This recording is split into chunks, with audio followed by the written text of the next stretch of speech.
আপনি ভাবেন এই হারাম কারবার করে কত টাকা আমরা অর্জন করতে পারবো? একটু যোগ বিয়োগ দেন।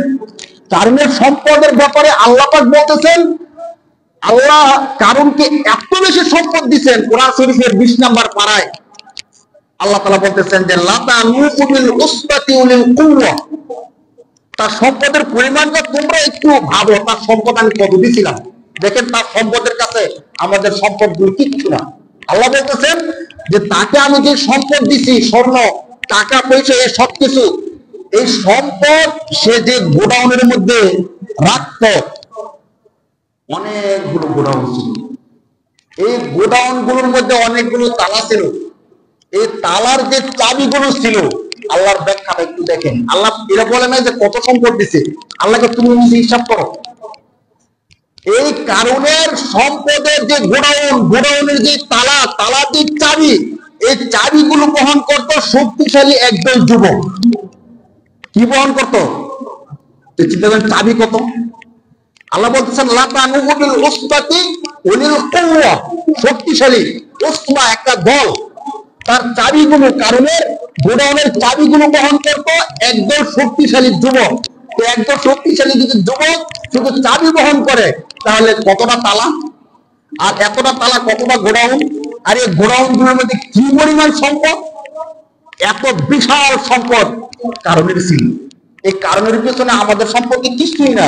আপনি যদি সুদি কারবার করতে করতে, আল্লাহ না করুক, হারাম খাইতে খাইতে সারা জীবন হারাম খান, আপনার টাকা দিয়ে কি একটা গোডাউন করা যাবে ভাই? আমাদের কারো টাকা দিয়ে একটা গোডাউন করা যাবে? গোডাউন ধরে থাক, আমাদের যে ভিতরে আলমারি আছে, আলমারি তো ভরে না ভালো করে টাকা। অনেক সময় নিজের পকেটেই টাকা থাকে না। আমরা একটা কথা জানি, হারামে আরাম নাই। হারামে কি নাই ভাই?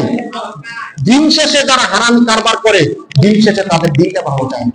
সন্তান কথা শুনে না, স্ত্রী তার সাথে ভালো ব্যবহার করে না, পরিবার পরিজনের মধ্যে মারামারি কাটাকাটি লেগেই থাকে।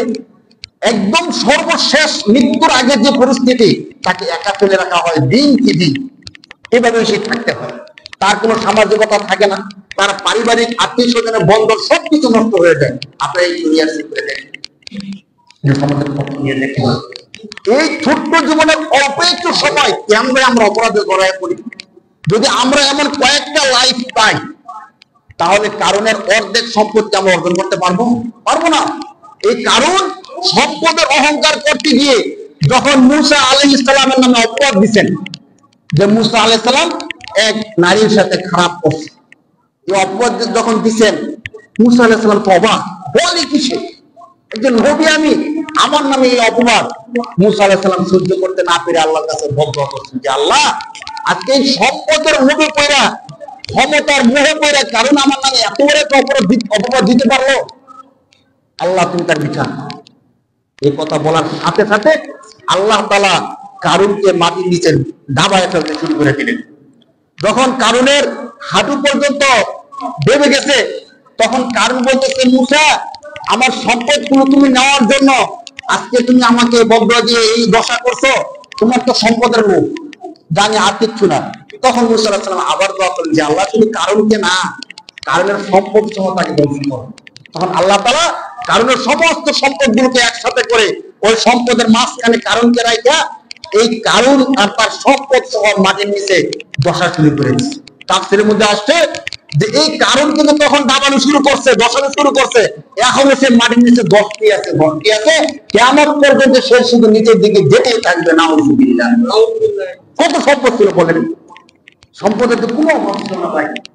বিশ্বাস করেন, আপনাদেরকে এই কথাগুলো বলার পিছনে একমাত্র আল্লাহ সাক্ষী, যেন হাসরের ময়দানে আমি নিজেও মুক্তি পেয়ে যাই, আপনারা যারা আমাদের কথা শুনেন, সম্মান করেন, শ্রদ্ধা করেন, আপনারা যেন মুক্তি পেয়ে যান। আর কিচ্ছু না, কোন ব্যক্তি বিদ্বেষ কি দরকার? আপনার জায়গার সাথে তো আমার জায়গা না, আপনার বাড়ির সাথে কারো বাড়ির সাথে আমার বাড়ি না, কারো ঘরের সাথে কারো আমার ঘর না, তাহলে কেন আমি ব্যক্তি বিদ্বেষে কথা বলবো বলে?